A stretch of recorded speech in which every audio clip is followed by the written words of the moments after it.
Hello and welcome. Thank you everyone for joining us today. My name is Dana Weber. I'm the Program Manager for International Quality Improvement Collaborative. And you are joining the IQIC workshop presented in conjunction with the 14th Global Forum on Humanitarian Medicine and Cardiology and Cardiac Surgery. Thank you to Dr. Kalangos and Dr. Christensen for inviting us to be part of the Global Forum today and for providing this platform so that we and all our IQIC partners can collaborate and share ideas and research. Today, we'll be discussing collecting and interpreting data to improve outcomes and using data for research. I'm going to share my screen so I can pull up the agenda for today's workshop.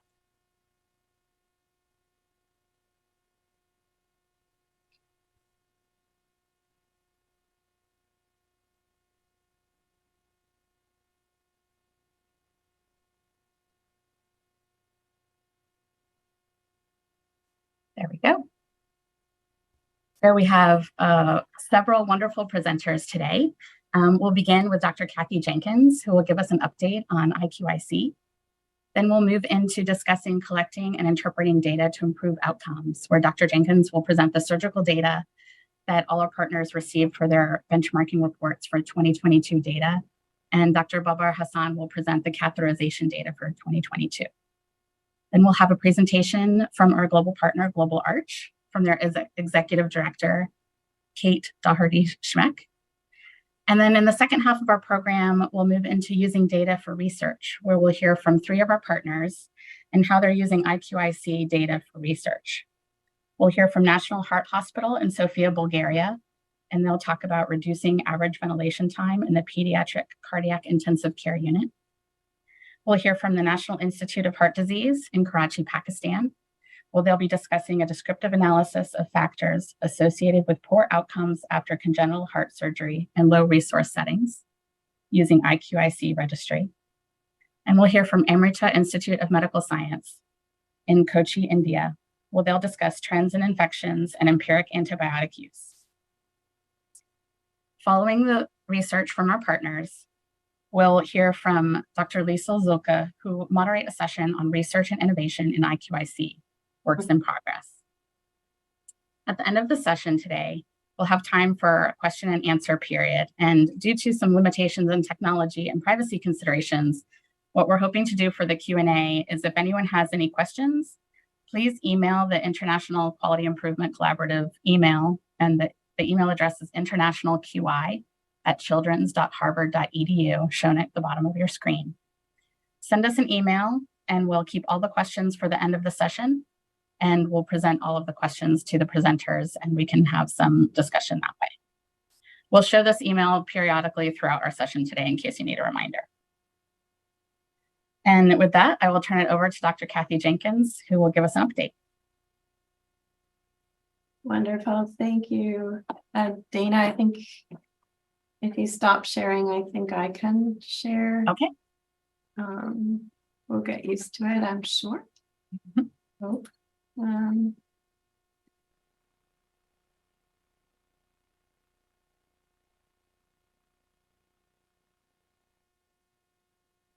okay, I'm hoping you can see my screen now.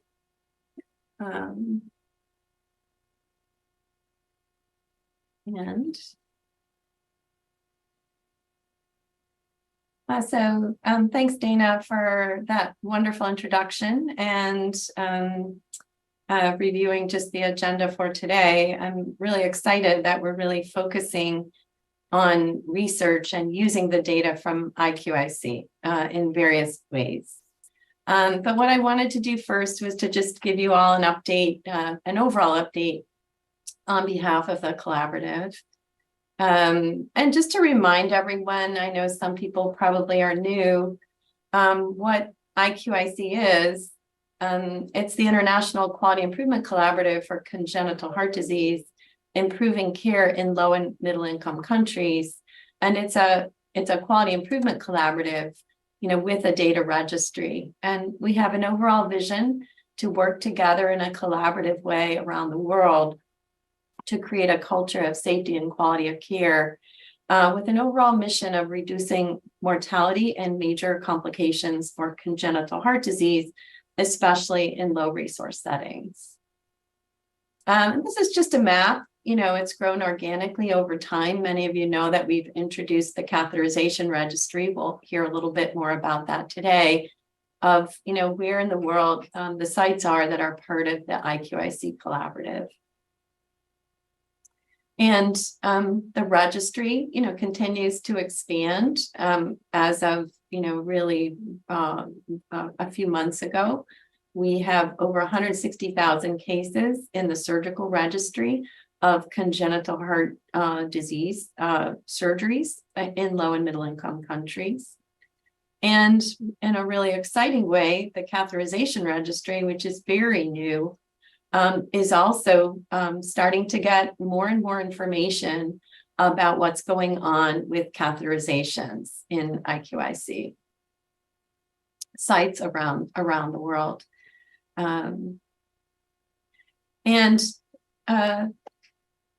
I just wanted to remind everyone that our goal is a quality improvement collaborative, and all of the work is really being done by the participating sites and the quality improvement teams, really from all over the world. So this is just one of my favorite slides. It continues to expand of just all of you in the places where you work, who really are the heart and soul of IQIC. Just in the way of updates, it's been a really fun time recently in IQIC because of the World Congress for Congenital Heart Disease, for Pediatric Cardiology and Cardiac Surgery, that was just hosted in Washington at the very end of the summer. And there were a lot of activities that happened related to IQIC. It was really a nice accelerator for our project. One of them, this is just a picture here, is we were able to have an in-person learning session. I know some of you were able to join and others weren't able to be there. We were actually hosted at the American College of Cardiology, which is one of the premier professional societies in the United States that also has a global reach. And they have a building called Heart House in Washington, and they hosted our learning session there. So it was just really great to be able to bring everyone together.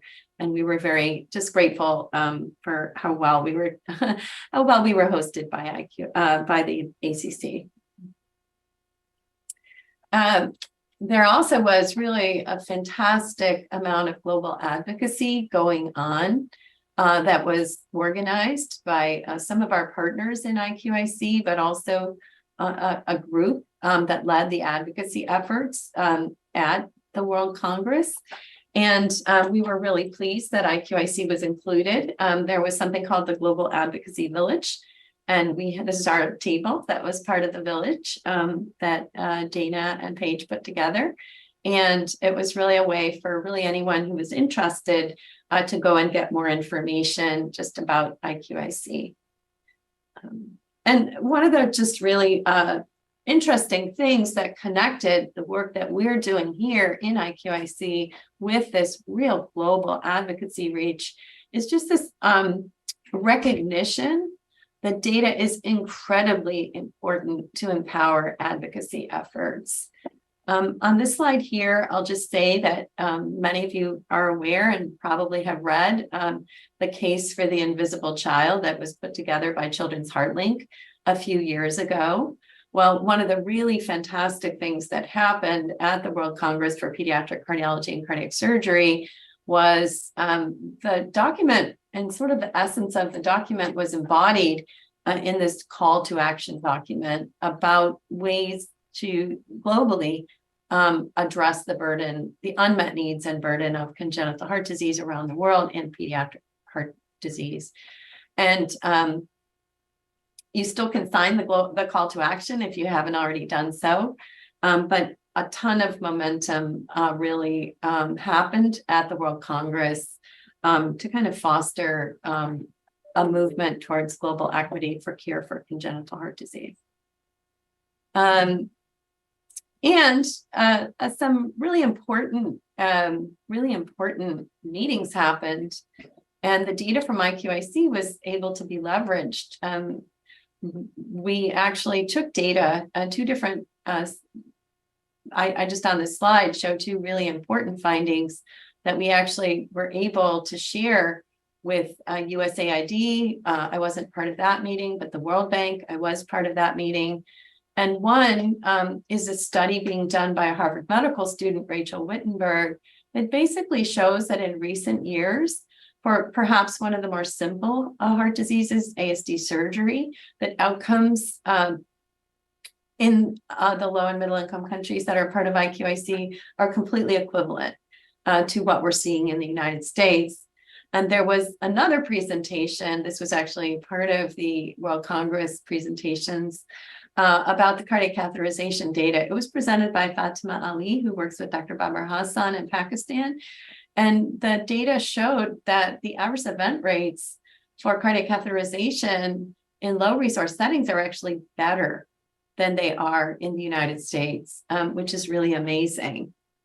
And so that's the kind of information that we were able to take. Here's a picture of a number of people, including Liesel and Amy and Kate and Istra Jaleva, who are all, I believe, here today, about the fact that it's really important that the world invest in congenital heart disease care because it can be successful. And so I think that's really what I wanted to update people on. And then we'll be able to just, I think, go ahead and, continue with the agenda. I think I actually, in terms of the next steps, I think that's back to me again with the surgical data. So I'm going to stop sharing. It'll just take me a second to just get to the next set of slides.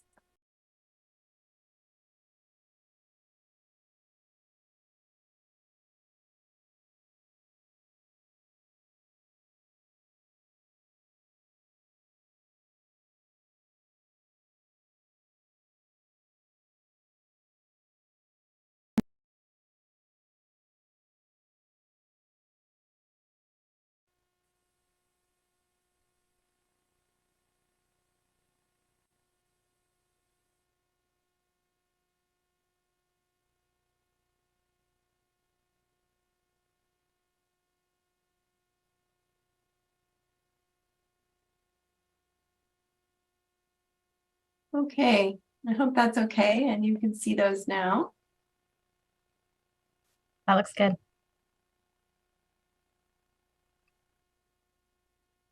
Okay, so just to say first that this is the number of sites that were part of the surgical registry in 2022. We understand that not all sites are able to participate, but many sites were able to do so.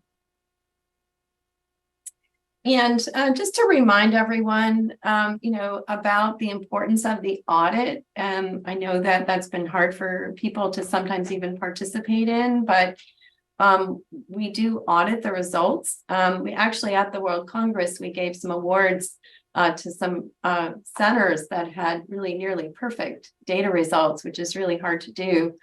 But in terms of the reports that you receive from us, if you received a green light, which means you completely passed the audit, then your data is going to be part of the aggregate data that I show you. If you got a yellow light, we gave you information that you gave to the registry, but we didn't include you in the aggregate data. And if you got a red light, then you probably only received the aggregate reports. The data I'm going to show you is really all the aggregate green light sites. And this just shows you on this slide, just the number of sites that have contributed and passed the audit over time has varied a little bit. In 2022, it was 38 sites. So the data I'll be showing you is from the 38 sites. And here are the results. First of all, there were about 12,000 patients that were included. Dana, are my slides advancing? No, I see the map. Oh, thank you. Sorry. Yep. Something's wrong. So let's go back. There we go. I see audit result traffic light. Okay. If that happens again, maybe just let me know. Yep. Okay. Yep.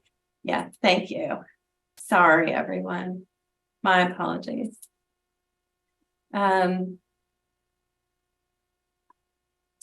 So as I said, in the 38 sites that were able to pass the audit this year, there were about 12,000 patients that were included. About 55% were males. I will say Children's HeartLink is completing a very interesting study with Anita Saxena and several others about is there or isn't there a gender disparity in sites in low and middle income countries and who receives care for congenital heart disease. The age distribution is shown on the slide. About 40% of cases were done less than 1 year of age. And some sites contribute data above 18 years of age. Some people don't. In this particular report, there were over 400 cases of adults with congenital heart disease that were included. And many of you know that we've had some focus on the issue of nutrition. Rachel Wittenberg has done some nice studies looking at the effect of nutrition on outcomes for VSD and critical congenital heart diseases.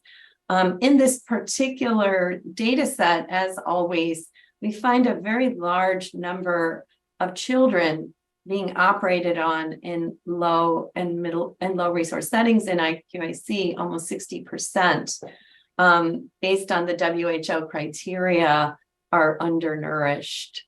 And the number who have other anomalies and the like is relatively small in this data set. We also, for the first time, started to collect some information about rheumatic heart disease. And there were about 93 cases of rheumatic heart disease that were included in the registry. And the RACS category distribution is just shown here on the slide. It's always really important to remind everyone that, common things are common, and the less serious types of heart disease, the little bit less complex in RACS categories 1, 2, and even 3, are really the dominant part of the data. And that's also important, when we go to the World Bank for people to understand that, but the actual distribution is in 2022 is what's shown here on the slide. And this is the overall unadjusted primary outcomes that we collect in IQIC. The in-hospital death rate was 4.6%. The surgical site infection rate was 2.4%. The bacterial sepsis rate was 5.1%. And any major infection, which is really just the two of them together, although some patients obviously have both, was 6.7%. And I really will say that, the vast majority of sites, I believe all but one site that was in this aggregate data set, had sufficient reporting of 30-day status to be included in the aggregate report. That's a very heavy lift to get that 30-day status, but it shows a slightly different picture, a little bit longer picture. And in those sites that really had sufficient data to be discussed, the 30-day mortality rate was about 4.8%. So just a little bit more than the inpatient death rate overall. And then we had just some new information in this report. It was really exciting to see it for the first time. One of them, although we've been talking about it for years on the webinars, were hospital-acquired infections. And the definitions here are the exact same ones that are being used by the CDC in the United States as we track our outcomes. But for most of the sites, I believe nearly all the sites who chose to collect data on these infections. And now we know that the overall rate of any infection was 3.9%. And for these particular infections, the rates here are shown. And then the other thing we added in for the first time really this year were the major complications that are the direct definitions from the set of complications that STS EACTS collects in their databases based on the data that we had. And so if people do want to make comparisons to published reports and the like, or just see how they're doing, we can see now what these different complication rates are in the overall IQIC group of centers. And, we're also tracking how the whole collaborative is doing over time. Was a significant improvement, and then there's really been a stabilization in the overall mortality rate and also in the 30-day mortality rate as we've been doing all of this together as a collaborative. And similarly for infections, we're able to track these as well over time.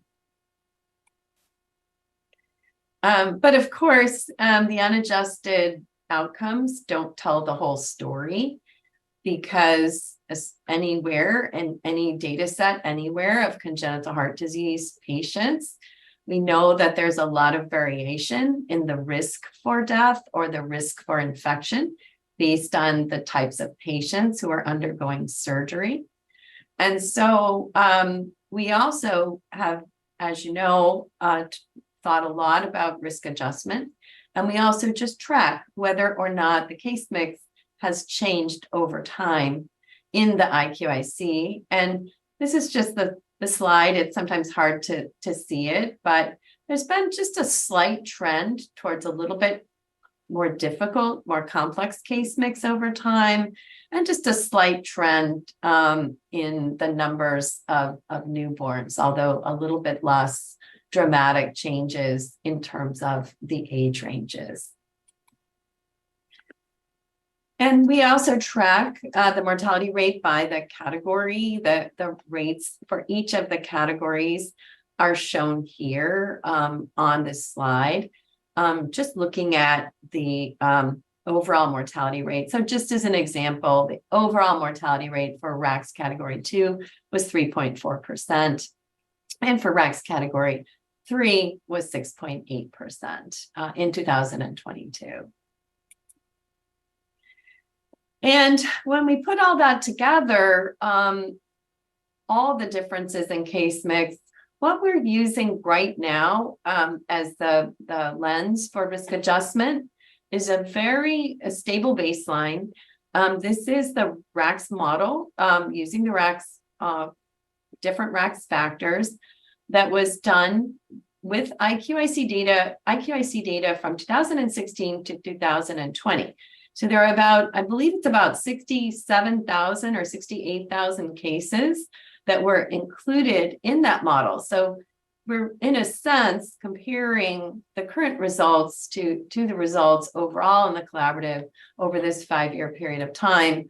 And this slide here just shows what the overall model looks like. You can see that all the factors are still significant.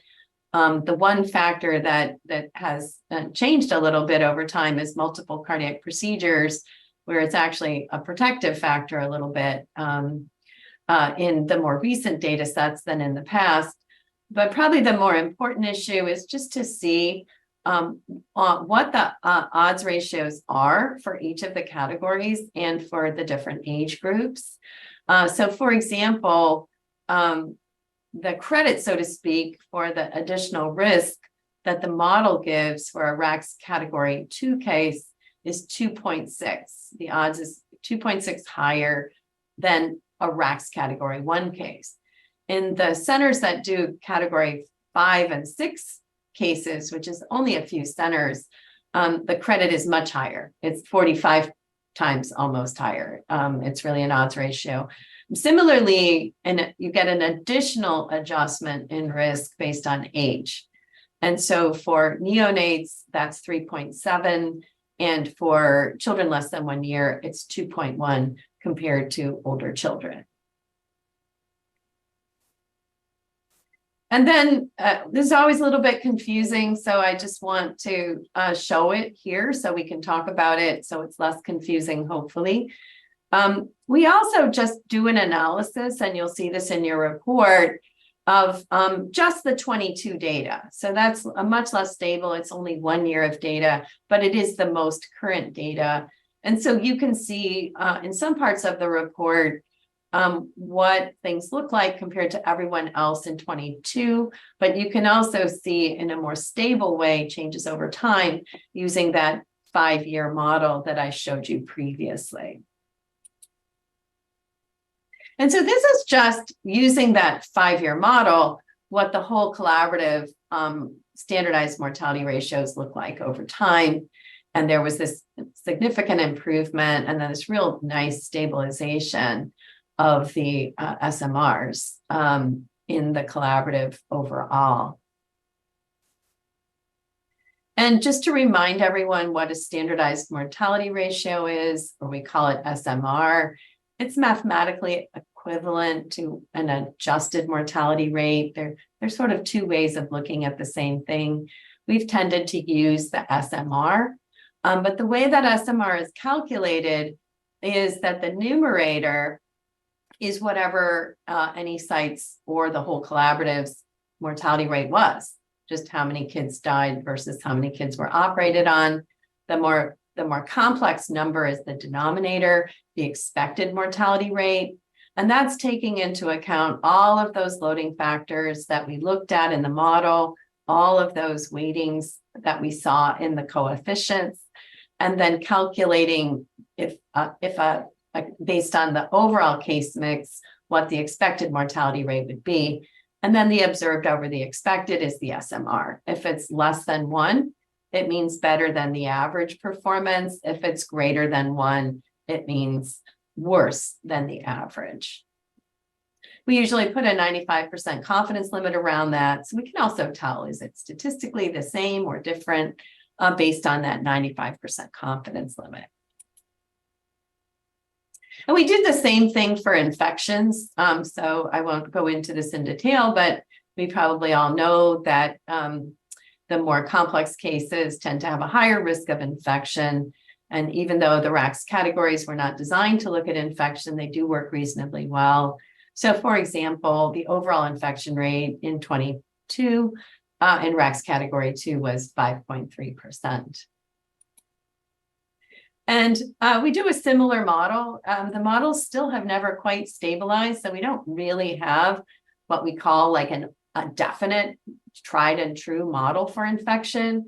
We're getting closer to that. But there are a couple of other factors about preoperative procedures and genetic syndromes that do come in to the infection models when we look at it over this 5-year period of time. And so we've done the same thing. So infections are more difficult, really here where I work and pretty much anywhere. Infections, you can put a lot of effort into getting them down and then they bump back up. That's a little bit what we've seen in the collaborative. So it really reinforces the focus that we've had and you all have had as quality improvement teams to continue to focus on infection.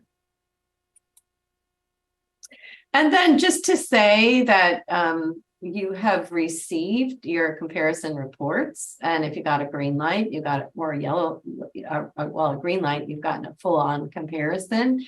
And one of the things that you can do is take a look and just see how your case mix differs from the overall average.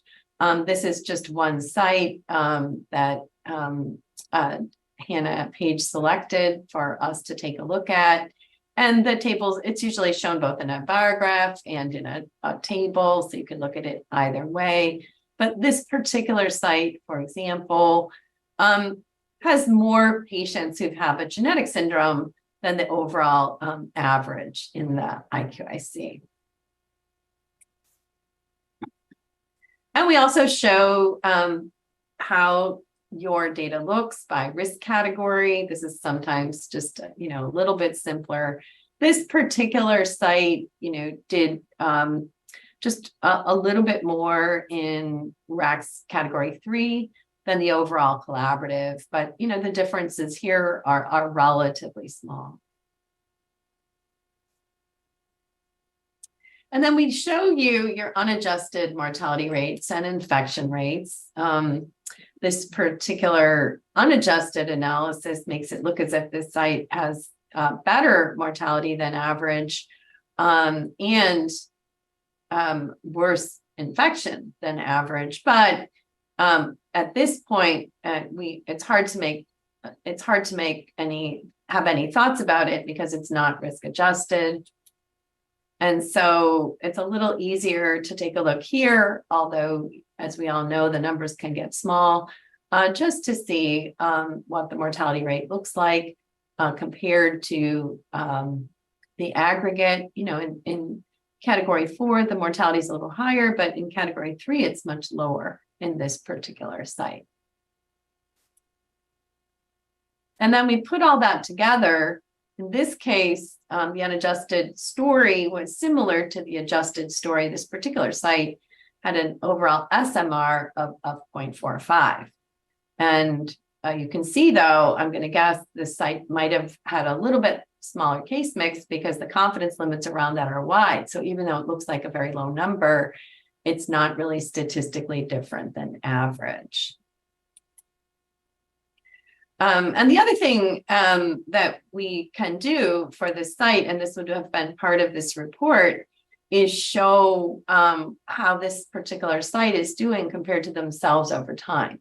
And for this, we need to use that very stable model from 2016 to 2020. So the baseline isn't changing, but there's been a really beautiful improvement on reduction in mortality in this particular program.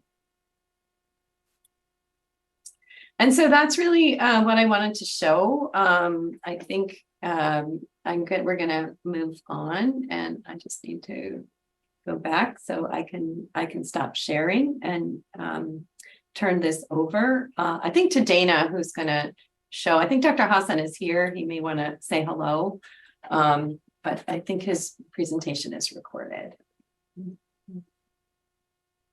Babar's recording. Next, Dr. Babar Hassan from the Sindh Institute of Urology and Transplantation in Karachi, Pakistan, will present the CAT data from 2022. So it's a recording, so let me just pull that up for a minute.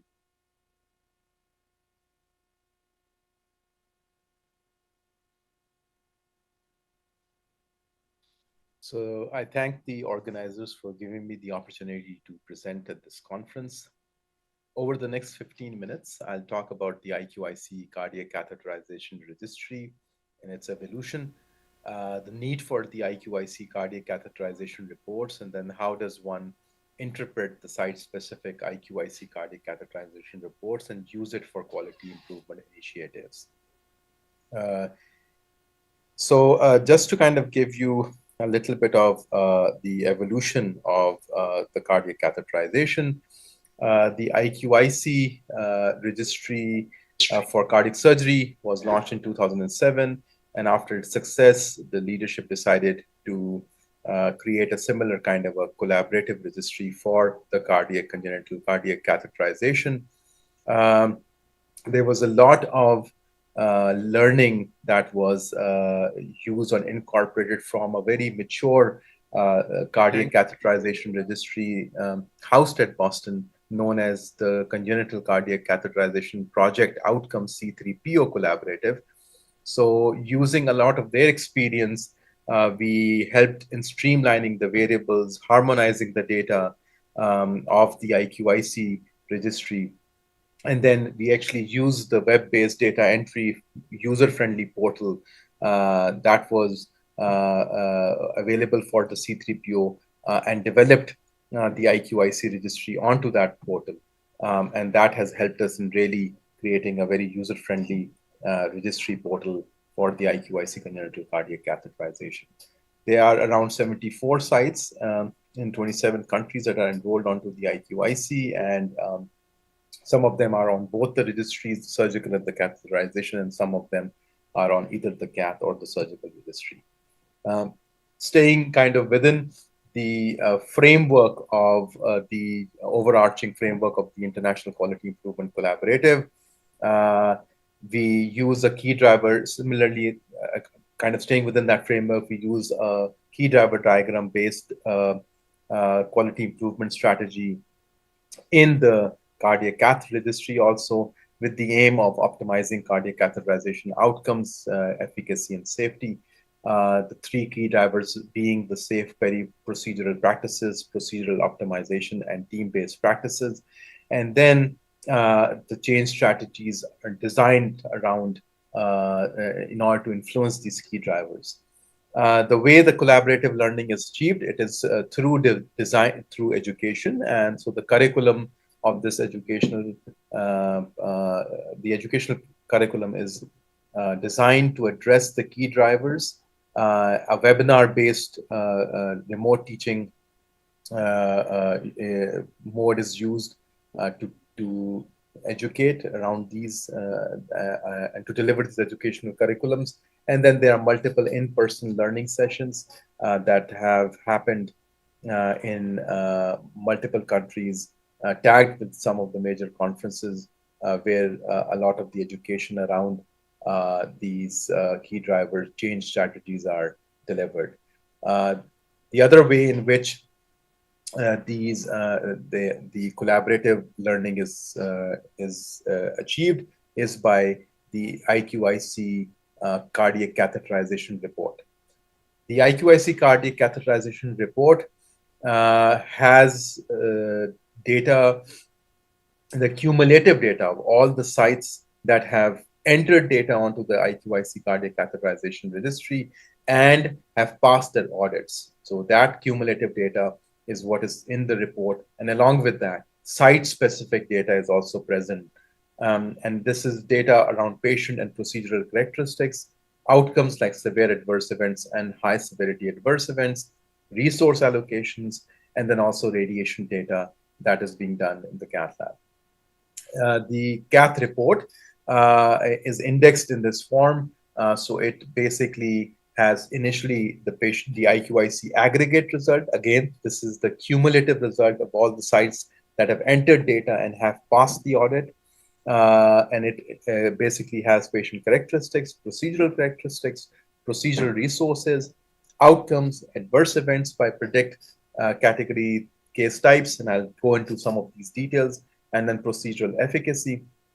And then it kind of gives a similar results of all of these categories for that particular site. So it gives an opportunity for the site to look at its own performance and then also to benchmark it to the cumulative data. And again, the cumulative data is from all the low to middle income country IQIC sites that are putting data into the registry and have passed the audit. And the data is regularly audited, and only those sites that pass the audit, their data will be part of the cumulative results. So I'm going to delve into now the site-specific data and how does one use it. So just for the purpose of this talk, I'm going to assume that my site is site X, and the total number of sites for the year 2022, for example, were 8 or 9 who passed the audits, and their data is now accumulated, and they have their cumulative data is available. So on the left-hand column is that cumulative data, and on the right-hand column is my site X, for example.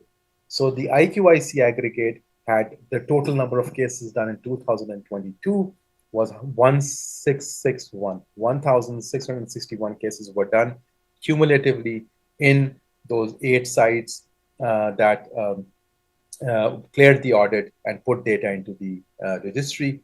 And compared to that, 167 cases were done in my site.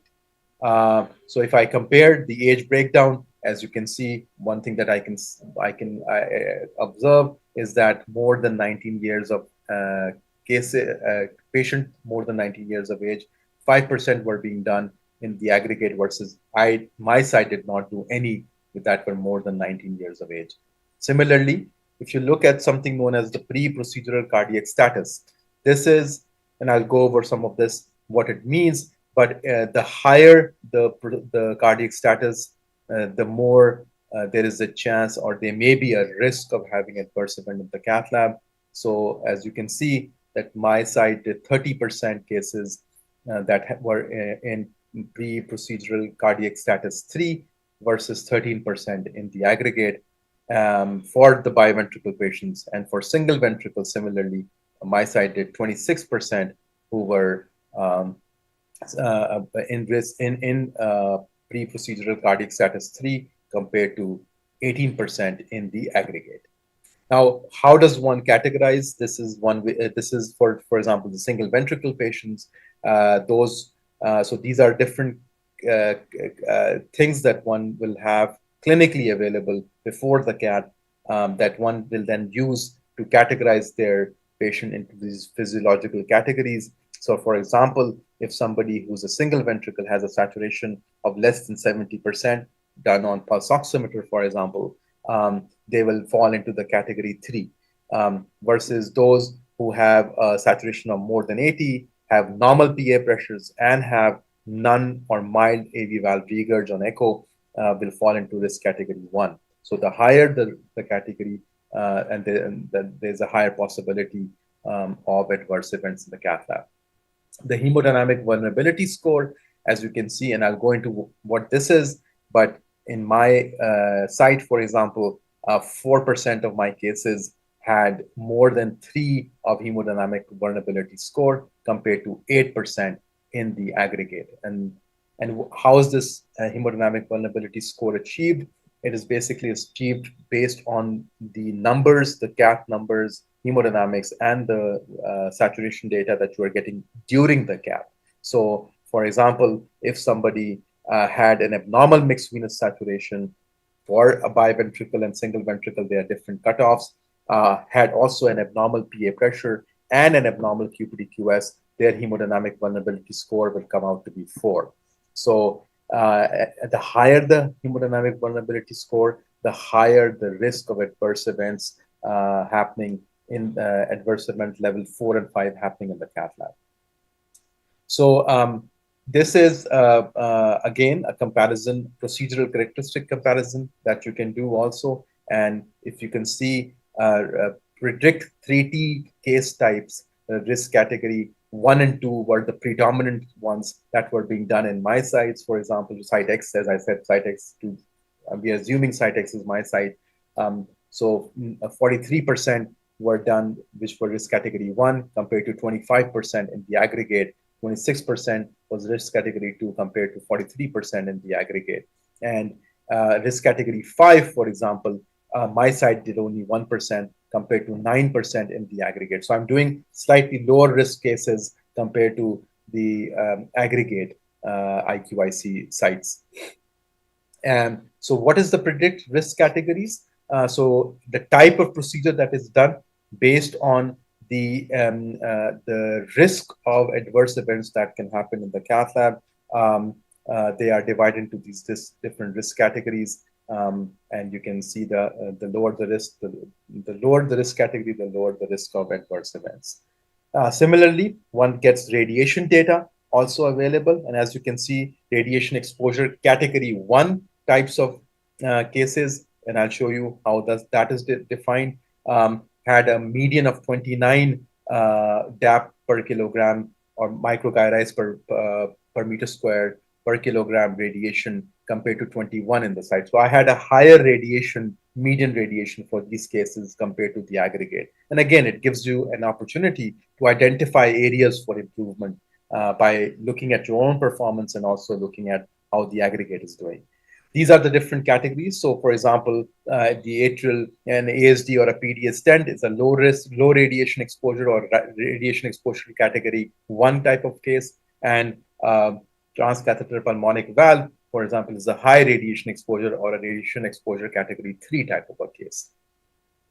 So similarly, the report also gives you details around your resource allocation for the procedure. For example, in my site, 99% of my cases required general anesthesia versus 100% required tracheostomy. Were actually ventilated, had endotracheal tube or had tracheostomy during the case or going into the case, compared to 70% in the IQIC aggregate and general anesthesia of 61% in the IQIC aggregate. If you look at the adverse event, similar kind of a comparison is given there. So you can see that my site had higher unplanned hospitalization post-cath, had higher level 3 and 4 types of cases, 5.4% versus 1.7, higher level 4 and 5, 2.4% versus 0.9%. And then these are all the different categories of adverse events, 1, 2, and 3, 4 and 5 being the high severity adverse events. The report also gives you a breakdown based on the predict risk categories and the adverse events happening there, and a comparison of the site compared to that of the aggregate. And as you can see in my site, that for risk category, predict risk category 2 type of cases, I had a higher adverse event 3, 4, and 5 compared to the aggregate. And similarly, for severity level 4 and 5, I had a higher adverse event 4 and 5 compared for predict risk category 2 compared to the aggregate. You can see that blue versus the black lines.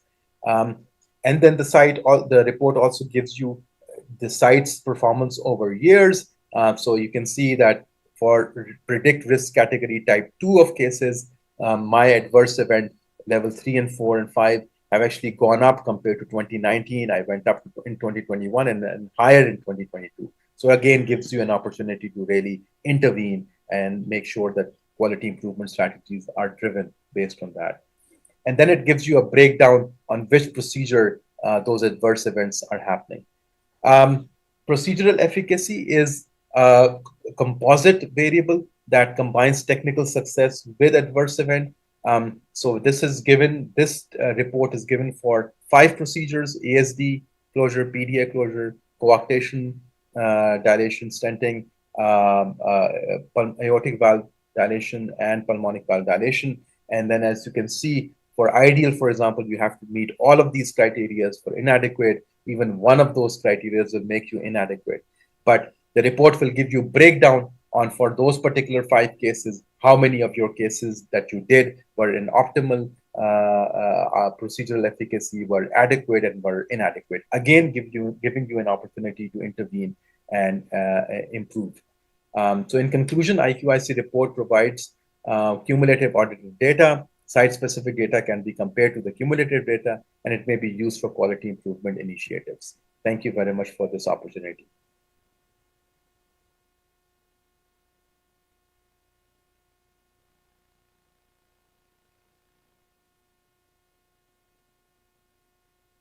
Want to pull up the agenda one more time quickly, Kate, before you go on, in case people have questions, they can see the email again. Can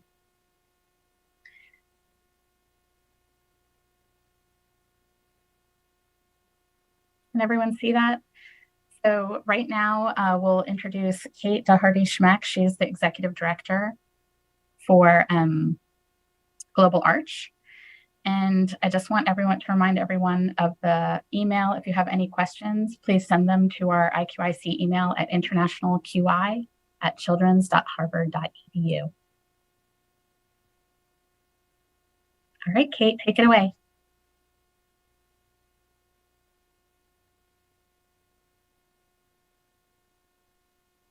If I could unmute myself, that would be helpful. Thank you. Thanks, Dana. And thank you to everyone. It's so wonderful to hear about IQIC still to this day. And thank you very much for inviting me to speak today. So I'm excited today to talk to you about the Global Arch, the Global Alliance for Rheumatic and Congenital Hearts. I'm going to be focusing on highlighting the work of some of our member organizations, particularly the patient and family groups. These groups are addressing the needs directly of the patients diagnosed with congenital and rheumatic heart disease. They build a community of support, whether to make sure patients are not feeling alone and dealing with the feeling that this diagnosis is the end, understanding about the future. They provide funds for surgeries, medical care, transportation, also mental health support and other resources. This includes resources for patients, families, and other clinicians. In addition, some of our groups also offer take it a step further and provide funding for research and also collaborating with healthcare professionals to develop education and awareness for our community as well as outside of the community. In addition, there's also a lot of advocacy work dealing with governments and to help really improve access for diagnosis and lifelong care. As we know, the diagnosis is hard enough to obtain, and really focusing on how to improve care and outcomes overall for these patients. With all the successes that our groups have, there are also a number of challenges that are faced by these leaders, as I'm sure that you can also relate to. They're separated by location. There's a lack of awareness of what congenital heart disease and rheumatic heart disease is outside of our community. There's a lot to accomplish, but limited resources to do so. A lot of groups are working in silos. And a lot of patients and family members are noticing that there's a gap between clinical care, whether when the patients are in the hospital and the clinics, to everyday life of living with this diagnosis. And most importantly, they're noticing that the patients' voices are being left out. They're being left out of important conversations at conferences, in publications, and other types of research and other avenues. So the leaders came together. They wanted to tackle these challenges and had a shared vision. In 2017 in Barcelona, a number of leaders came together with the shared vision to strengthen a collective voice and really build a community and develop connections. We want to accelerate policy change and share resources and reduce organizational burdens.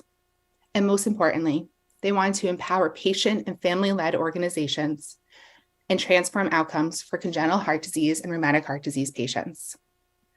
It was during this time that Global Arch was developed. They had this vision to bring together all of the organizations together and build a collaborative and a collective voice. So Global Arch is the Global Alliance for Rheumatic and Congenital Hearts.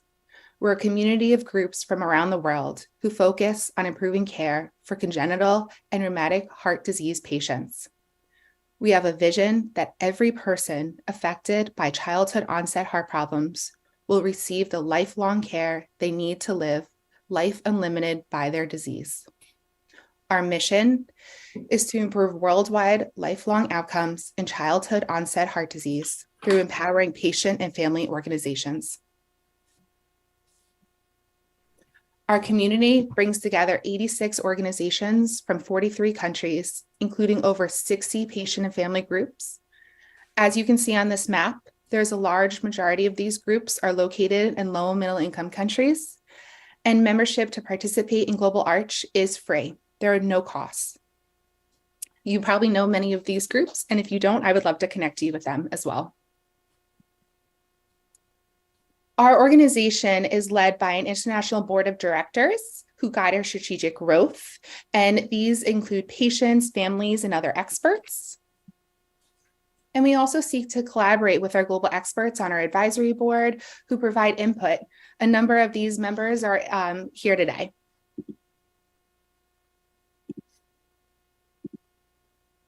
So I want to focus now on our program and what Global Arch offers to all of our members who participate. The base of our program is built on this Declaration of Rights. This declaration was put together in 2017 during that meeting in Barcelona and very simply states that every person diagnosed with congenital or rheumatic heart disease or childhood onset heart disease has the right to life. And most importantly, they have the right to a healthy life. We really believe that all of our groups that we work with are putting this into action to help guarantee this, addressing the patient needs and making sure they live a healthy life. At Global Arch, we're here to support these groups. We're here to empower them and build connections, and overall building a collective voice. In order to do this, we focus on two main areas: education and advocacy. I'm going to show you some examples. So first is our education and empowering our community. We do this in numerous ways. Similar to IQIC, we build collaborative gatherings. Something special that Global Arch offers are monthly leader forums.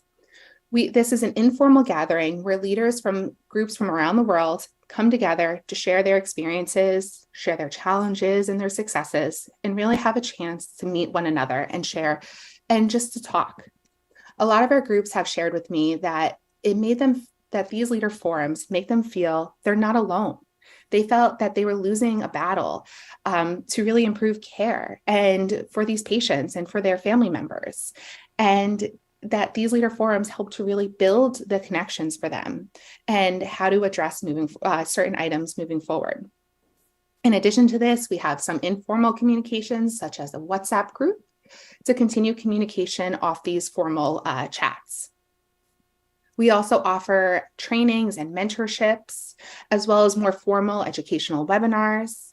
And we work to empower our groups and our patients that our patients' voices are heard at presentations and professional publications, as well as being the center of research. We also share and create educational resources. So we have a number of resources available on our website. They're translated into numerous languages, and we focus on making sure that these are available in those different languages, as well as making sure they're easy to understand by numerous people. In addition to what's available on the Global Arch website, we also encourage our groups to share information between each other, which they do, and to not duplicate resources. I will continue to strive for this and push for it, is that the importance of hearing the patient's voice. This is essential in conferences, especially most recently some global conferences, hearing the patient's voices, their experience, and showcasing their work. Whether in Washington, D.C. at the World Congress for Congenital Pediatric Cardiology and Cardiac Surgery, we had a collaborative gathering to bring everyone together and to share their experiences.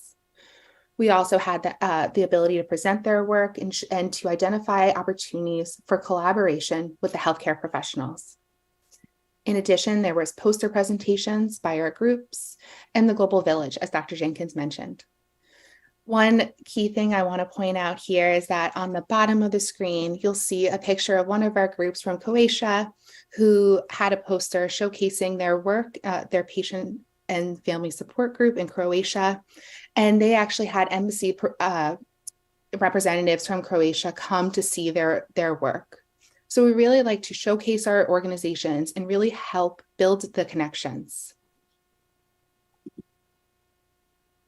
In addition to the education and the empowerment, we continue to take it a step further by promoting awareness, whether in a collaborative way, by global health campaigns, bringing more awareness to congenital and rheumatic heart disease and the needs of our patients, as well as developing resources in collaboration with Children's Heart Link for how to do advocacy in your local community.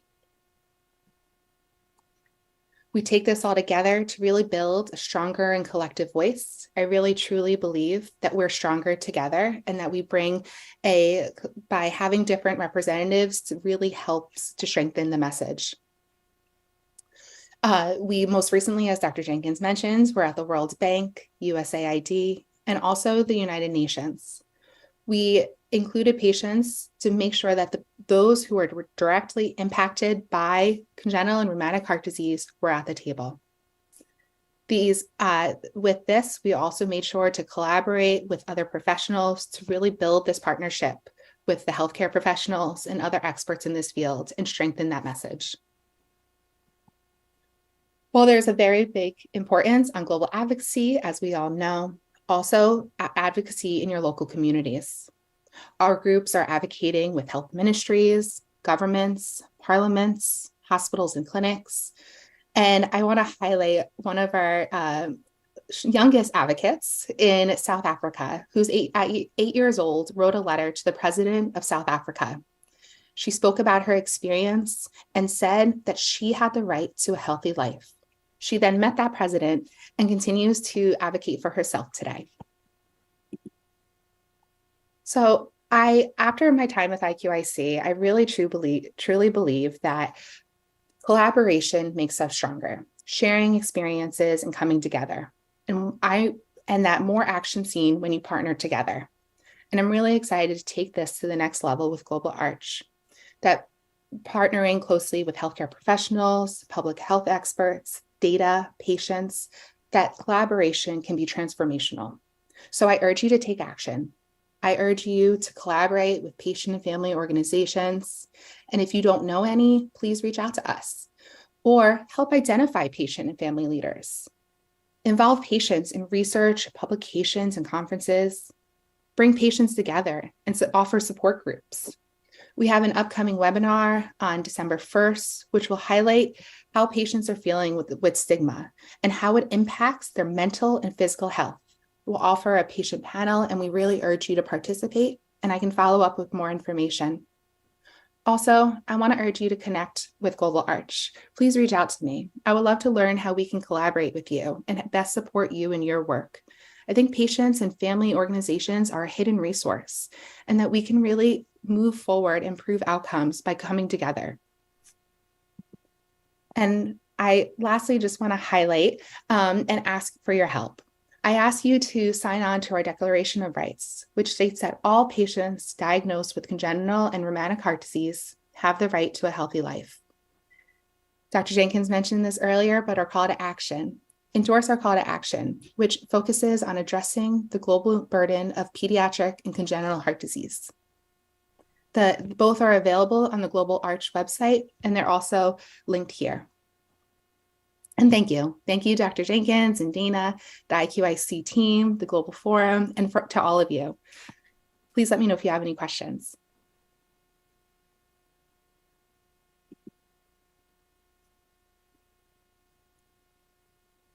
Thank you so much, Kate. Really appreciate you joining us today.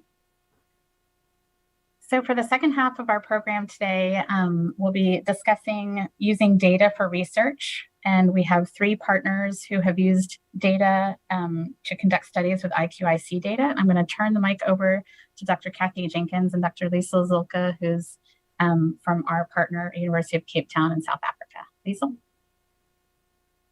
Yes, thank you very much, Dana. I hope that I can be seen and heard. And that was really a fascinating overview of how data already has been and can continue to be used. We heard from Kathy some of the trend analyses as well as the mortality rates, which is something really important to understand as we develop cardiac programs in low and middle income countries.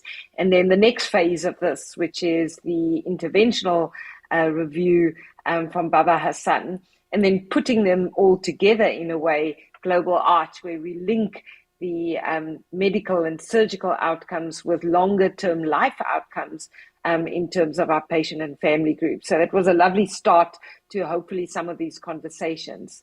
What we're going to do now is Kathy and I will moderate the next session, and I really thank you for the opportunity to do so. As Dana said, my name is Liesl Zulke. I'm a pediatric cardiologist from Cape Town, South Africa. Been involved in the IQIC project since about 2016, and it's been a really galvanizing project for our department and our program, not only in terms of looking at the data, but also getting people involved in various aspects. So it's been wonderful to host the IQIC team when we were able to do so for the audits and mix and meet people from across the world. And today we're going to introduce 3 wonderful researchers to you. Again, from the IQIC team, we're going to go from Bulgaria to Pakistan to India. But we would also like you to be part of this session by sending us your email questions. We have sent the email through earlier. We'll do it in between as well, perhaps, Dana. But we're going to start in Bulgaria. We have a wonderful presentation about reducing the average ventilation time in the pediatric cardiac intensive care unit by 30%. This comes from Dr. Lyudmila Simeonov. She's from the National Heart Hospital in Sofia, Bulgaria. And I'm going to hand over to her to take us through the presentation. As I've mentioned, please email any of your questions to us as you need it. Over to you.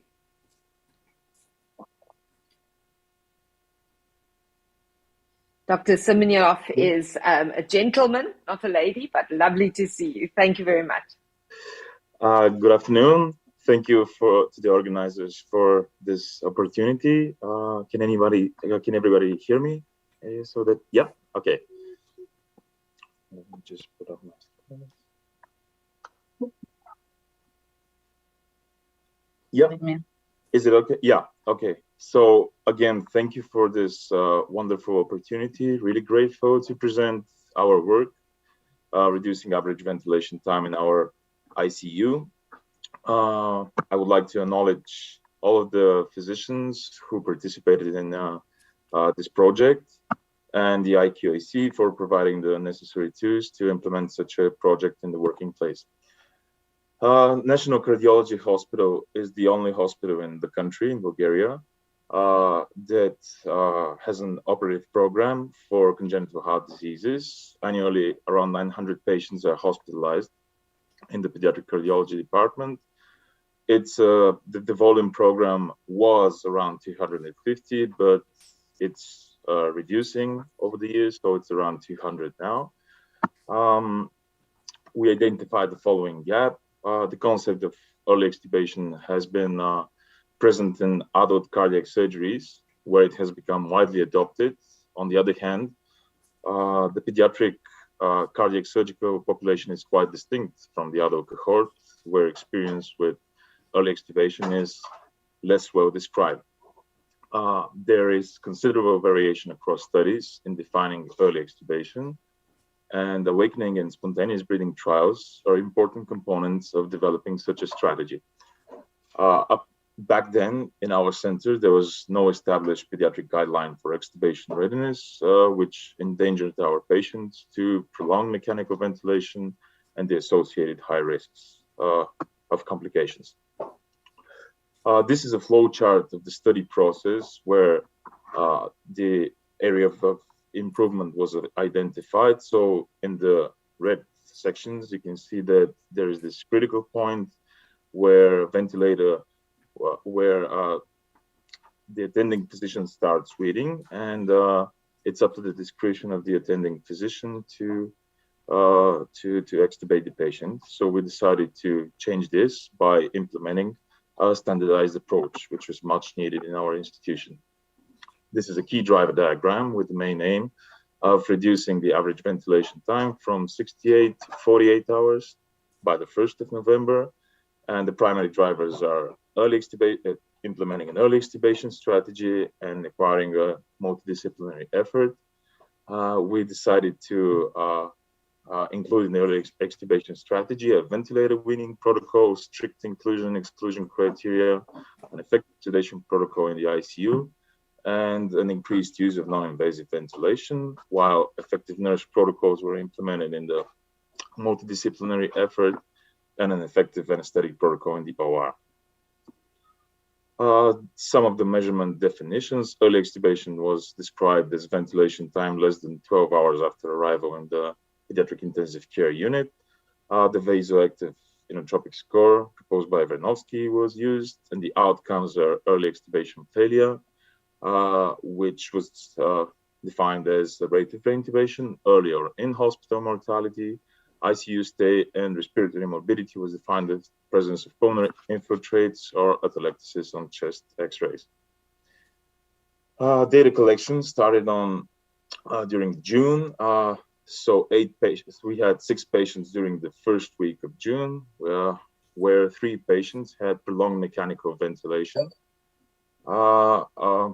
And all of these 3 patients actually could have been extubated earlier.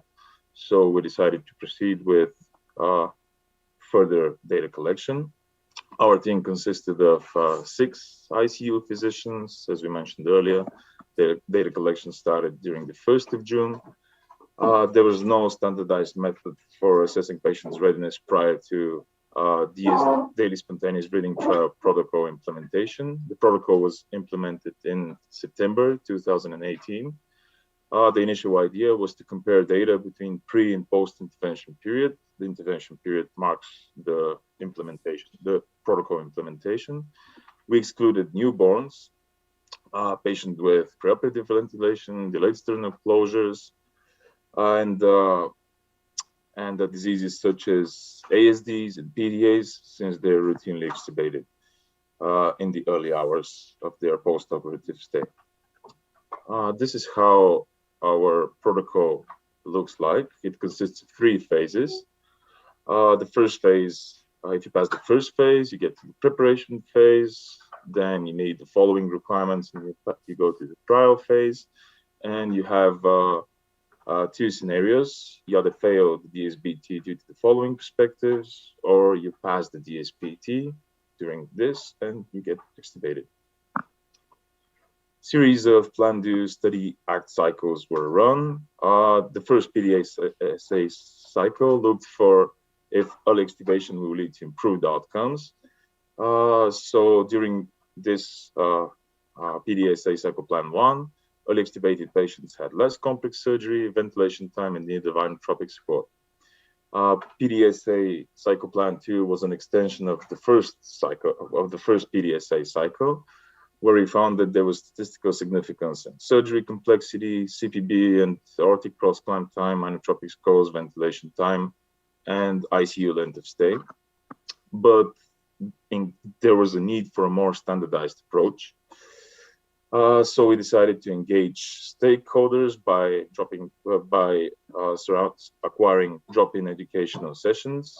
The rationale was achieving low ventilation time and how this improves outcomes. And this was directed at the senior and non-permanent staff, since they were in the ideal position to influence the constantly rotating junior doctors in the ICU. And this is the final PDSA. Protocol was implemented in September 2018. There were 16 patients that were operated during the month of September. 11 were extubated early, and 5 patients had a ventilation time more than 12 hours. None of these 5 patients actually could have been extubated earlier. So we decided to proceed further with data gathering. During a 6-month period, we gathered 116 consecutive patients. We included 79 patients and excluded 37 patients. The exclusions were mentioned earlier, the exclusion criteria. And these 79 patients were divided in 2 groups, a pre-intervention group, which consisted of 39 people, and a post-intervention group. The pre-intervention group consisted of patients operated in June, July, and August. Protocol was implemented in September 2018, and the post-intervention group marks the period September, October, and November. These are the results. We can see that the average age is 9 months, the RAC scores, respiratory morbidity, mortality was 2.5%, average ventilation time was 24 hours, and 11 patients had to be reintubated, which is around like 15%. When the 2 groups were compared, we can see that in the second group, respiratory morbidity is significantly less than the first group, and early extubated patients are much more than the first group. So this is a run chart with average ventilation time. This run chart has 21 runs. Each run represents a weekly ventilation time. Protocol was implemented during week 11, which marks during week 11. We can see from 1 to 11 that there's much variation in weekly ventilation time, and after the 11th week, process is much more smoother. This is an average ventilation time chart with an upper and lower control limit, again with 21 runs, each run representing a weekly ventilation time, and again, after protocol implementation, process was much more smoother than before. So what did we learn during the whole process? That engaging stakeholders is imperative to instigate and maintain a successful change. The role of senior clinicians must not be neglected, since they are, as we mentioned earlier, in an ideal position to influence junior doctors, and DSBT protocol implementation actually led to improved outcomes. There are some limitations that are worth noting, which is that ventilation time was decreasing prior to the protocol implementation. So probably some process has already started, and we should have had probably much more discussions. So in conclusion, ventilation time was successfully reduced to 24 hours. The early extubated group showed improved outcomes. Our goal of implementing a daily spontaneous breathing trial protocol was feasible and can successfully be accomplished in a pediatric cardiac intensive care unit. It has a potential to decrease mechanical ventilation time. This is our manuscript published in Cardiology in the Young. And a huge thank you to the organizers for inviting us for this. Thank you. Great, thank you so much for that presentation, and really a very practical way of seeing how we can implement a before and after study that's going to change and impact practice. So really very useful, I'm sure, for everybody who's listening, and we congratulate you and your team on this effort. We are asking for questions, and so please email questions. I hope you can stay until the Q&A session, because I'm sure there would be questions on how to implement, especially the PDSA program, which we all hear about so much, but is often very difficult to do in the clinical setting. So once again, thank you very much. I look forward to the question and answer session. We're going to move to another part of the world now. We're going to Karachi, Pakistan, to the National Institute of Heart Diseases. And here we're going to look at a descriptive analysis of factors associated with poor outcomes after congenital heart surgery in a low-resource setting in Pakistan. This is going to be presented to us by Dr. Shumaila Funaz, and I hand over to you, and thank you very much for joining us this afternoon and being part of the session. Thank you very much, Zulfi, for giving me this opportunity to present my work, my institute work. So, shall I start? Please go ahead. That's lovely. And we can see you and we can hear you well. But you probably need to share your screen.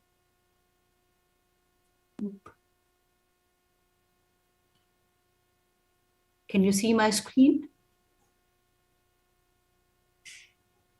Not quite yet. I can see you looking at your screen, but we haven't seen the slides yet. I think it's 1 minute. No problem. Yeah, now you can see it? Still not? Still not? Okay. Let's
Hi.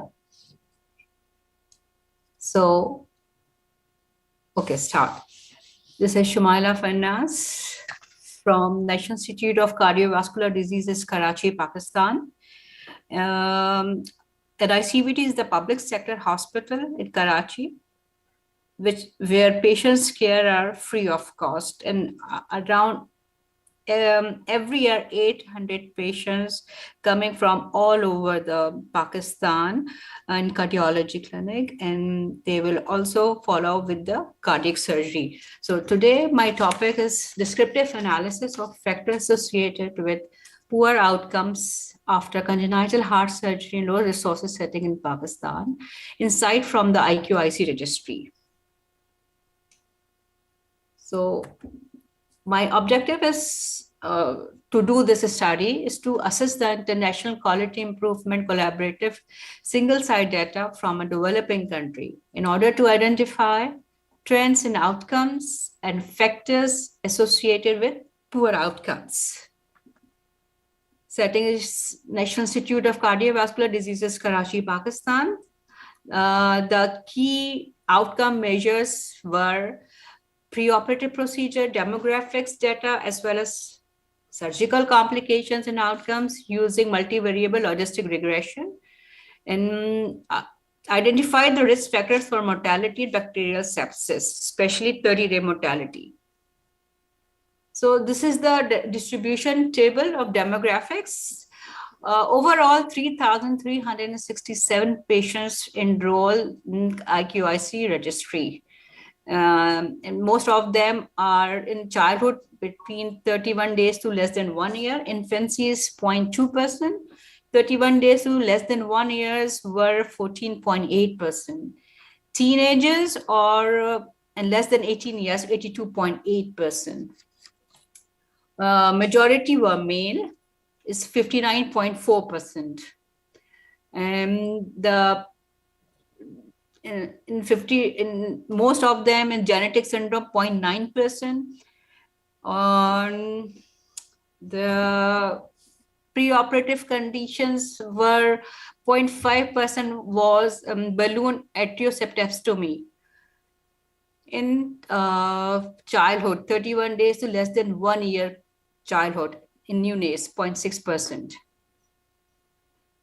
Resuscitation in again in childhood, 31 days to less than 1 year is 1.2%. Inotropic therapy is overall is 0.1%. REC1 category, overall 16.8% were fall in REC1 category.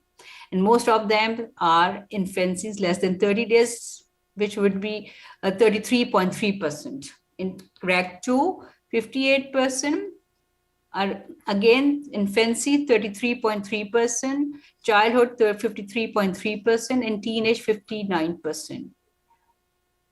REC3 21.7% enrolled in infancy, 33.3%, in childhood 26%. And very few are in REC4 and REC5 is 0.9%, or in childhood 1.2%.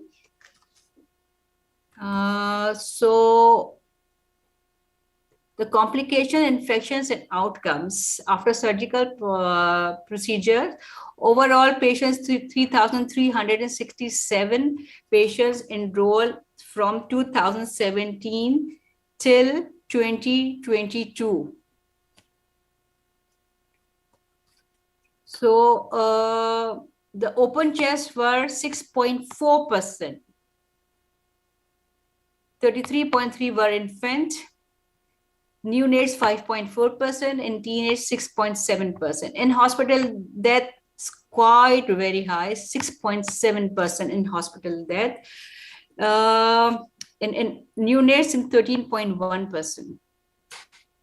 Bacterial sepsis again is very high, 4.4% overall. Surgical site infection 0.8 overall. And other infections are very few. Most of them are surgical site infections. Surgery for bleeding, 11.9%. Next slide. Okay, so this is the trend of in-hospital mortality rates and sepsis rate.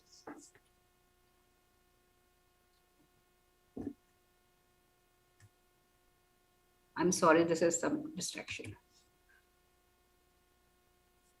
Yes, this is Total cases from 2017, total cases were 255. 3.5% was in hospital mortality rate. And you can see the hospital mortality rate and the sepsis rate is simultaneously increasing.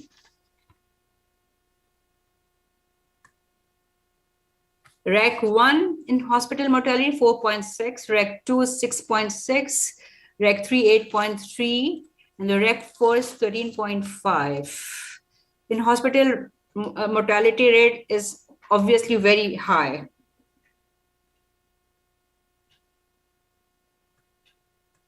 So we conclude this, the high prevalence of post-operative infection mortality, especially for the high-risk procedures, according to the REC1 risk category. Infancy, especially in childhood and infancy in children with genetic syndrome of both with low oxygen saturation, which is greater than 85%. So this is very alarming. Our mortality rate and the surgical site infection or sepsis is very high. Because of this International Quality Improvement Collaborative project, we are improving our gap, and we are identify this gap and plan to initiate the good quality improvement program through PDSA. We are trying to do this as soon as possible. And this is my presentation. Thank you very much for giving me this opportunity, present this work with and share with you. Gosh, thank you so much. Really appreciate all of those very comprehensive data points. So you're able to show us that we've been able to use the IC database to really look deeply into what was happening at your site, understanding to some degree the prevalence of infections and mortality, and really also thinking about where are some of the vulnerable groups. You mentioned it there on that last slide, your children with genetic syndromes and low oxygen saturations. I remember one of our very first reviews of our IQIC data showed us that a vulnerable group in our population was the neonates that were discharged before 30 days. And that we had a higher than acceptable mortality rate in that particular group, and then starting an intervention with a special clinic just for those groups to come back a week later so that we could see if there was any early signs of problems, and we were able to decrease that mortality rate. So thank you so much for that. We really appreciate it. Thank you very much. Lovely. Please remember to email us your questions. If you've got questions to the speakers, they're going to stay on for the Q&A session.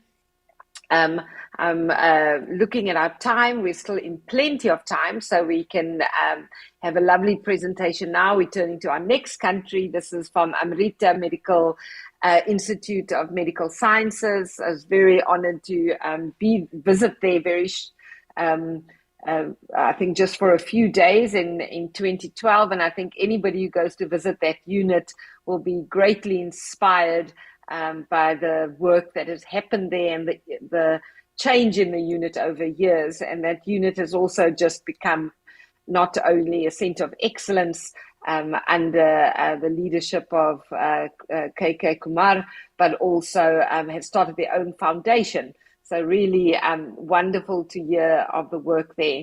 We're going to hear about trends in infection and empiric antibiotic use. And we have Dr. Rajesh, who's on the call with us to present. I see KK is here as well, so questions can also be directed at both Dr. Rajesh or KK at the end of this talk. Dr. Rajesh, I invite you to load your talk and to go ahead and take over the mic. Over to you. I'm just going to ask you to unmute.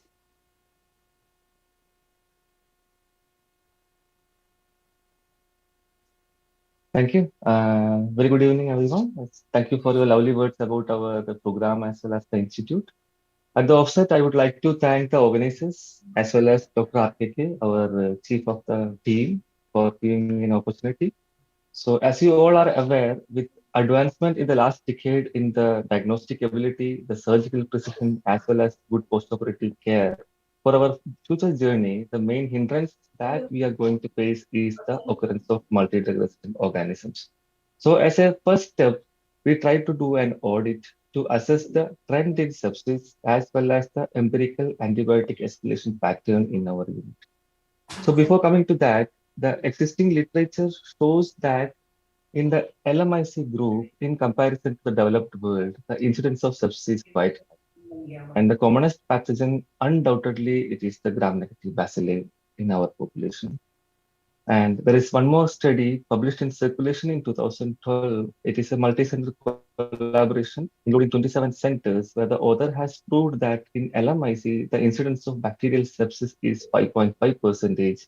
And the outcome in terms of mortality, the duration of ventilation, as well as ICU stay is much worse for the sepsis in comparison to the normal group. We often, day to day, we see a situation where we receive a baby who is immune compromised, who is malnourished, and having a congested lung due to the underlying cardiac lesion, and many of the time who is infected in the preoperative period. And once you put them onto the surgical stress along with the cardiopulmonary bypass run, most of the time their immune status further compromised and they are likely to develop infection in the postoperative phase.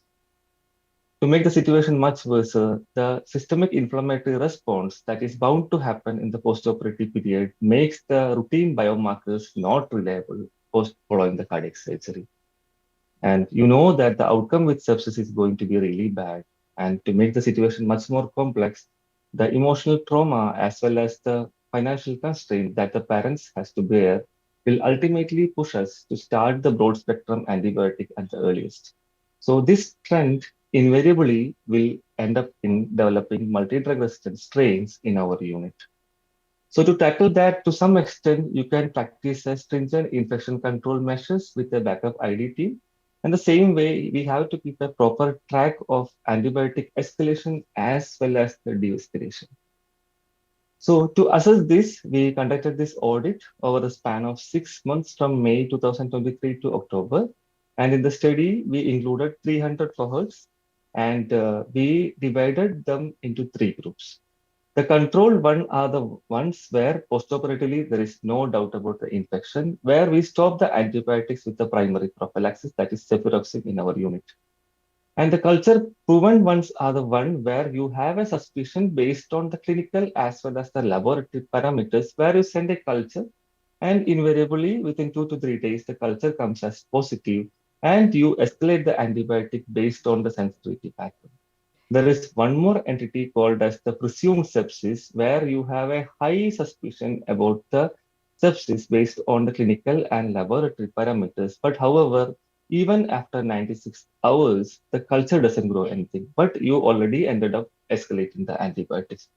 So in this study, we basically compared the incidence as well as the outcome between these 3 groups. In addition, we checked the antibiogram of the culture positive ones. This was our pro forma, in which we included almost all possible reasons for developing the sepsis in the pediatric cardiac surgery, that is intraoperative, postoperative as well. And we checked thoroughly, we documented the antibiotic escalation program, and we compared the outcome in terms of mortality, the duration of ICU stay, as well as the hospital length of stay. So we took the data from the IQAC database itself. Over the 6 month span, we collected 300 samples, in which majority were pediatric. And when we divided into 3 subgroups, the presumed sepsis was around 13% and true sepsis was around 7%.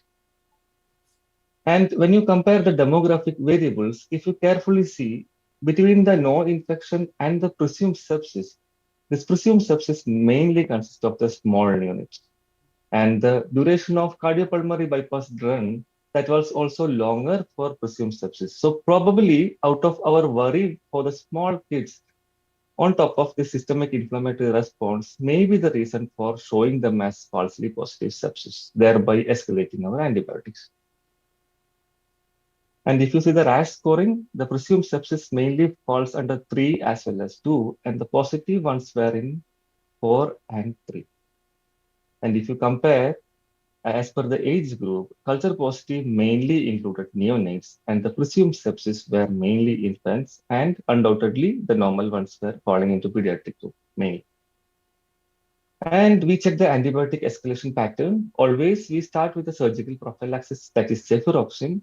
And when you have a doubt about the clinical sepsis, we escalate to the second tier, which mostly consists of cephalosporin sulbactam and piperacillin tazobactam in our unit. And at times we don't end from there. At times the clinical picture further worsens where end up in third line. And there were times when we directly escalated to the third line when they were behaving so bad from the beginning itself.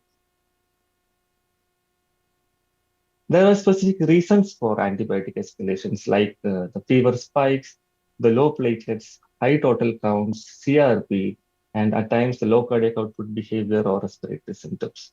And in few cases, when they were preoperatively septic, we continued the antibiotics.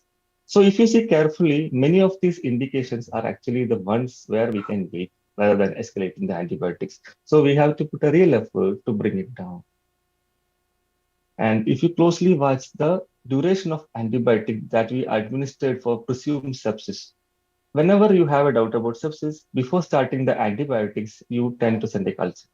And if your culture is not growing anything in 72 to 96 hours, that shows that it is not sepsis and it is time for you to de-escalate the antibiotics. But in our unit, we continued that beyond 4 days and we reached up to mean days of 6.5, which is something we have to seriously consider and try to de-escalate. And similarly, if you compare the outcomes, see in presumed sepsis, there is no mortality. Apart from that, the other outcomes in terms of ventilation duration, inotropes, hospital stay, etc., all are good for the presumed sepsis. That shows that there is a big room for reducing the entity called as the presumed sepsis. Apart from that, we check the isolates that happened from last 3 years, in which you can see that Klebsiella was the commonest organism. So we checked the antibiogram and we compared with the one that was a decade back and the one 5 years back. So 10 years back, the sensitivity was very good for all the antibiotics to the Klebsiella. Whereas the last 5 years, there was a growing resistance. And fortunately, the last 3 years, the trend is favorable and sensitivity is slowly improving. That shows that we are in the right track and we are probably bringing down our antibiotic usage, the high-end ones.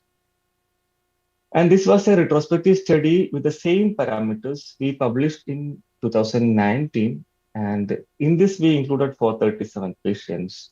And when I compared that retrospective study to the current audit, it is seen that the presumed sepsis incidence has come down to some extent. From 16%, it has come down to 13%, whereas the true sepsis, it is still remaining at 7% for the last 3 or 4 years. And one more important thing to notice is that the presumed sepsis, the blind escalation to the third tier reserve antibiotics happened in 40% for the last 4 years, which is not acceptable. And at the same time, as already mentioned, the mean duration of antibiotics we were giving for almost 6 days, which we can definitely bring it down to 2 or 3. But still, if you compare our outcome to the other centers under IQIC, you can see that for the last 6 or 7 years, our rate of sepsis hasn't grown much, whereas other centers are having a slow worsening of the sepsis and other major infection outcome. We are not improving from this stagnancy, probably because of the factors like our staff strength and all, which is also playing, which we have to see further. So to conclude, if you see the true sepsis, we are still having 7%, which is not reduced in the recent times. And an empirical escalation most of the time happened with the vague clinical parameters, which definitely we can modify. And the empirical antibiotic escalation, that is in the presumed sepsis, there is a marginal reduction from 16 to 30%. And given the fact that the outcome in terms of mortality and the ICU stay as well as the ventilation duration definitely is favoring the presumed sepsis, means we have to seriously consider bringing it down. And the duration of antibiotics of around mean of 6 days, as well as the direct escalation to the third tier, we have to rethink.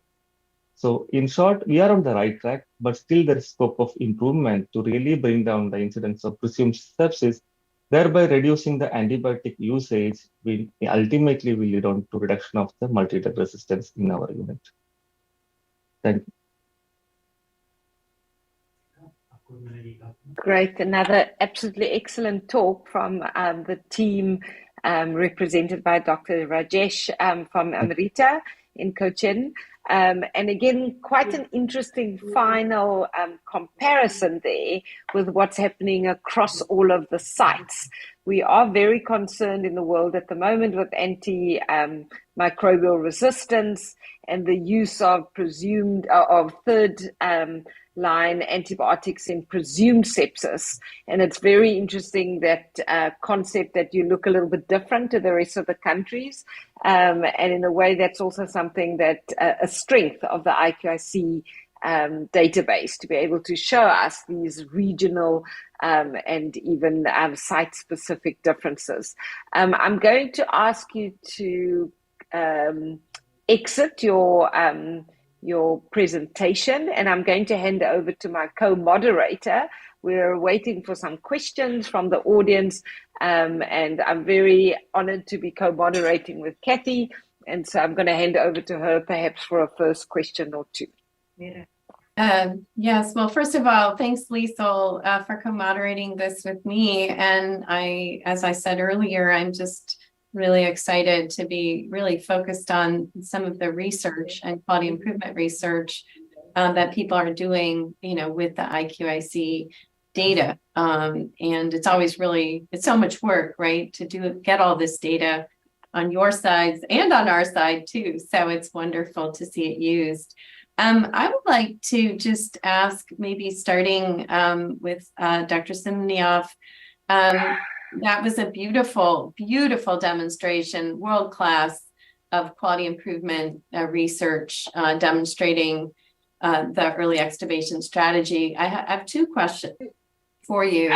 The first one is, one value in early extubation, in addition to reducing resource uses, is reducing ventilator-associated pneumonias. So I'm just curious if you've seen any reduction or made any associations there. And then secondarily, have you been able to, take that learning that you had about QI methods and apply it more broadly? Because the first project that you showed is just beautiful.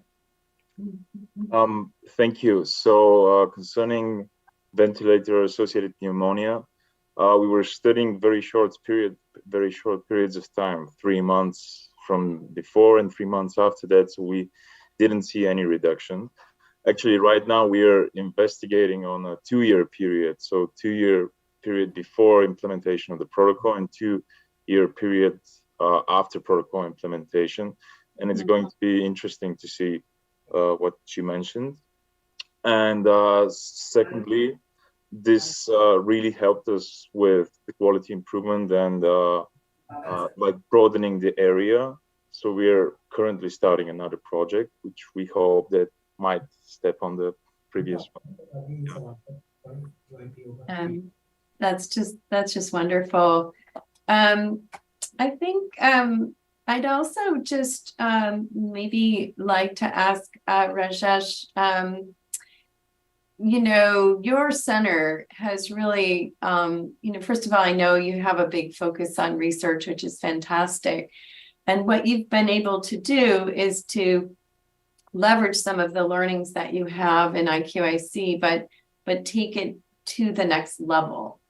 I'm sure there's a lot of things you had to do, because I know our databases can be limited. So just in terms of the nuts and bolts of the study that you just showed, what did you have to do internally in order to, ask that additional questions about antibiotic resistance, and how did you actually carry out your research? How does it work in your center to get the data to show a paper like you just showed?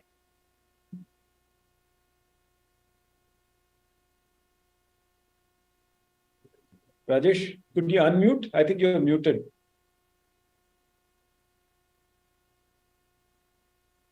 I think he's still muted. Yeah. Yeah.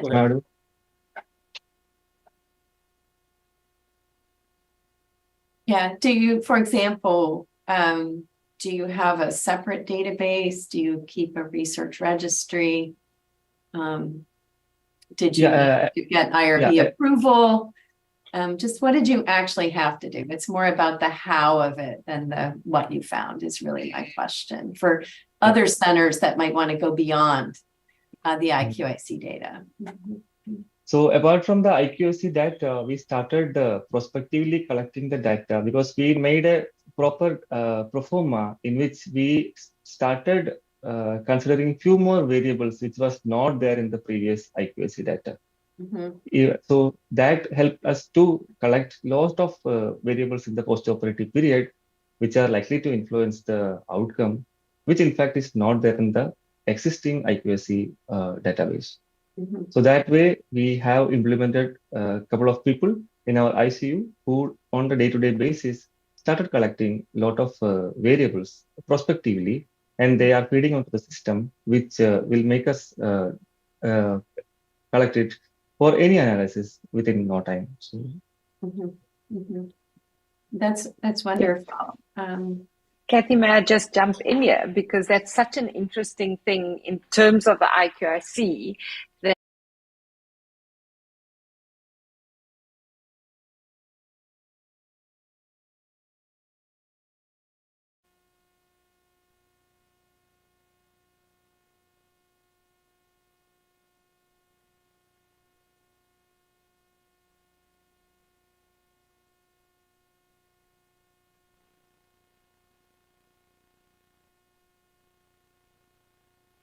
asks something of Kate. They were back live.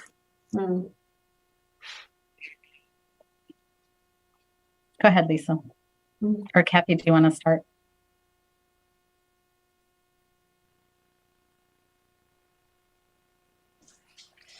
So I think perhaps I could just ask a final question of Kate. Kate, you've heard these wonderful presentations, very much quantitative analyses.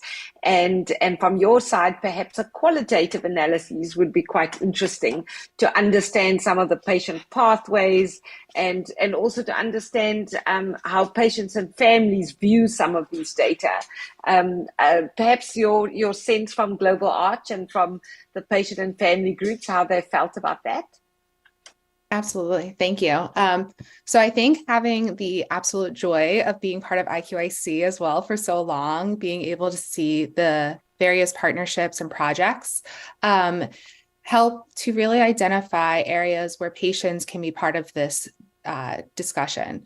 A big area is that patients actually don't know that the data is available. They don't know that it's how it's being used, and they don't know that it's there.